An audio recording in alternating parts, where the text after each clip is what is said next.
Hello，大家好，我是 Esther。今天其实我最近状态不算特别好，因为状态不好说明我没有照顾好自己的感受。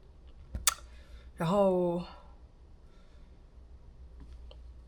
就是如果还用爱自己课程的内容往回推的话，那就是我还没有疗愈好的内在小孩。然后我说了我那个句子是我不够好，然后那个场景是小时候我妈带我去上芭蕾舞课，我也是跳过芭蕾舞的人，然后我有不喜欢芭蕾舞，然后芭蕾舞的那群其他小女孩不跟我玩，然后我自己有时候压腿压着我就，因为那个时候也在弹钢琴嘛，练钢琴，我就真的就是在地板上敲琴键，然后脑子里也有音乐，我真的有时候已经进入心流状态，我整个人走神走的已经走到108000里去了。然后其实我妈只因为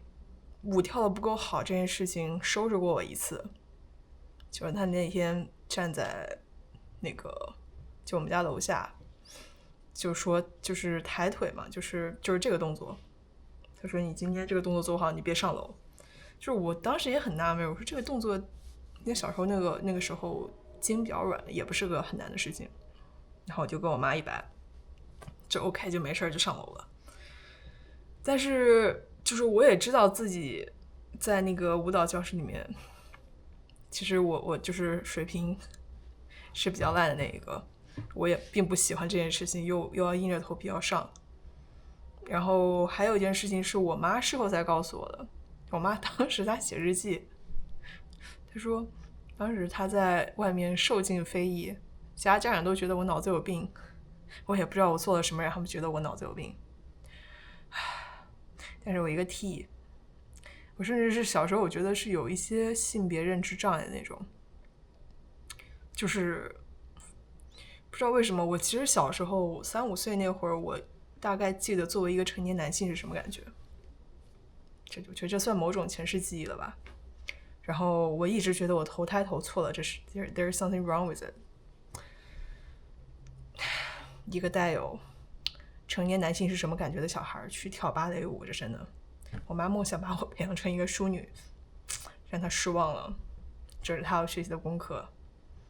Everything is not under her control， 这是她要学习的事情。然后说回来，就是这个，我感觉这个疗愈8个星期了。照理说，版主一般说3个星期，一般来说3个星期会见效，但是我8个星期，我感觉又进入了新的瓶颈期。一开始那个瓶颈期是，就是他疗愈是这样，就是你要作为一个成年人，以第三者进入那个场景，看到一个不知名的妈妈在骂一个不知名的小孩，即便那个小孩是你亲身经历过的事情，但你这还要以第三人称的角度去疗愈跟看到这件事情。你看到妈妈在骂小孩，你要去阻止。我当时因为他那个冥想的指引其实也有点问题，他没有这个步骤，就即便版主跟很多学员有过交流，说你要去阻止，你要去阻止，我不知道为什么我当时没 get 到，然后也有人没 get 到，我是到了上到第5课，就是第5个星期，有一姐妹跟我情况一样，她跟她看人的小孩挨骂完了之后去上前宽慰他，我说这就是那个你的问题，他说你为什么你居然站在那里，你跟你的那个小孩一起对着你妈挨骂，你会怎么指望他能得到疗愈呢？我就原来我要上前阻止这件事情。OK， 然后那一次其实应该是我5周以来第一次疗愈成功，感觉浑身轻松。之后也会可能3不5时的会稍稍疗愈成功，有轻松的感觉，但最近我感觉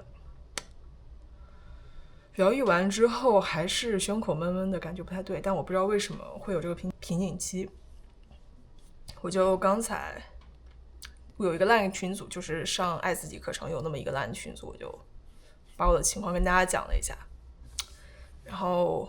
里面的学员也挺热情的，给我提了几个意见。我大概理一理，我再上来讲讲吧。就我感觉还有一点是，就班主说，他说疗愈是一回事，但更重要的事情是你要在现实中为你的内在小孩做些什么。可能我现实中为我的内在小孩做的事情还不够多，就是这点我还要再回去听一下，我看看是哪里出问题了。OK， 大概就是这些，这个是第一点。第二点是我之前不是提出个问题叫我不知道什么时候该休息，为什么要休息，以及如何休息吗？我搞清楚什么时候该休息了。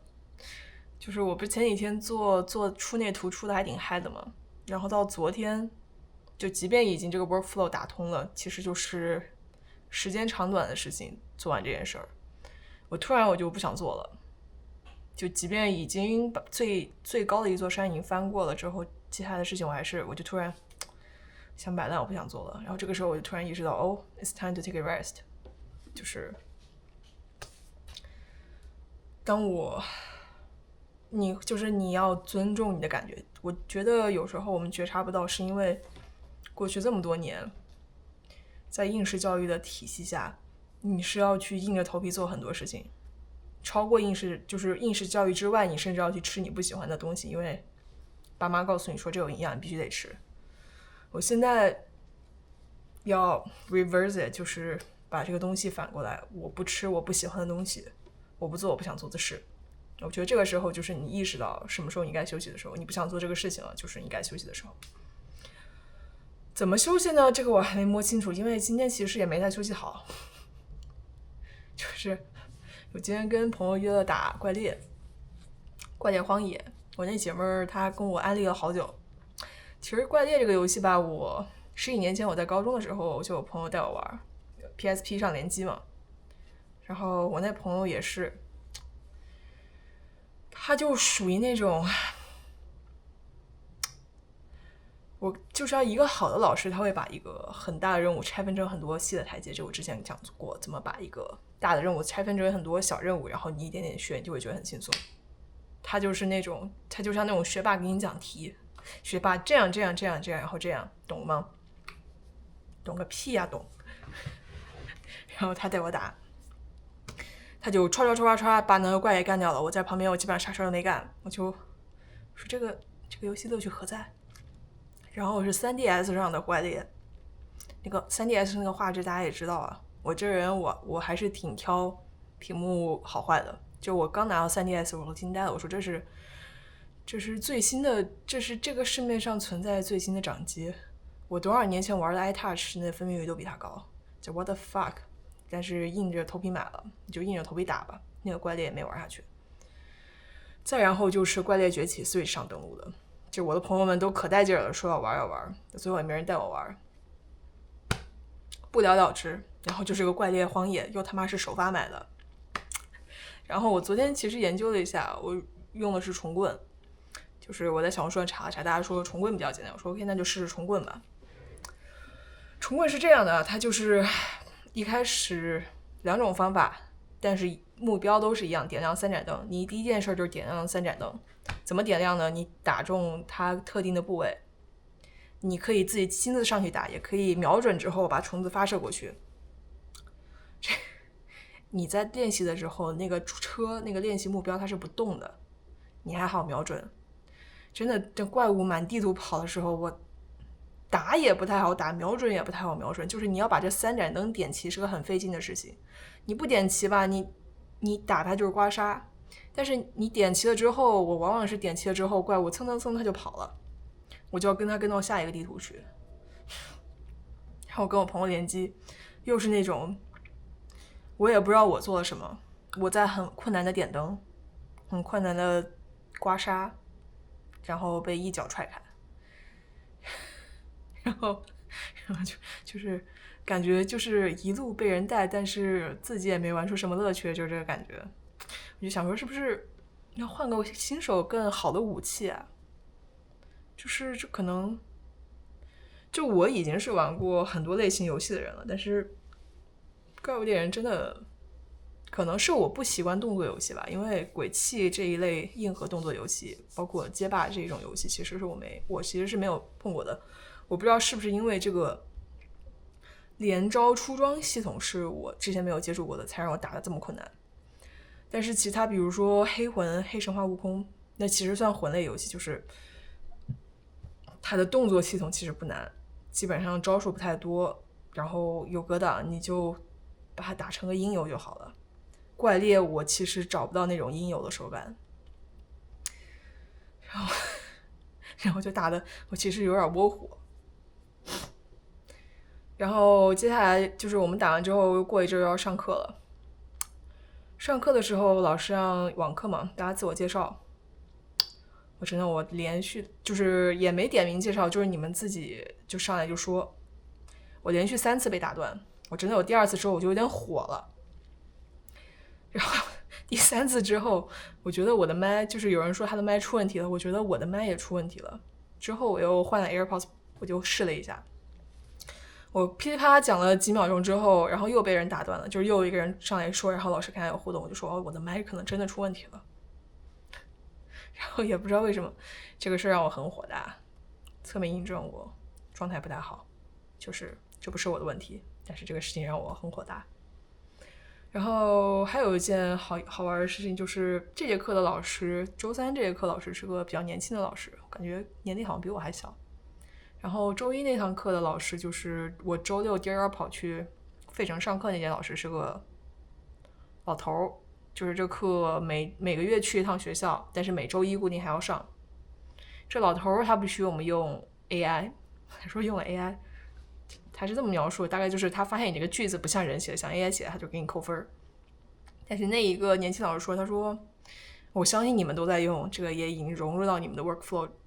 已经是成为你们工作流的一部分了，不可能不让你们用嘛，估计他自己用的也挺多的。他说你们可以用，但是他说我希望这节课是来帮助你，而不是来帮助一个 AI。 我觉得其实你说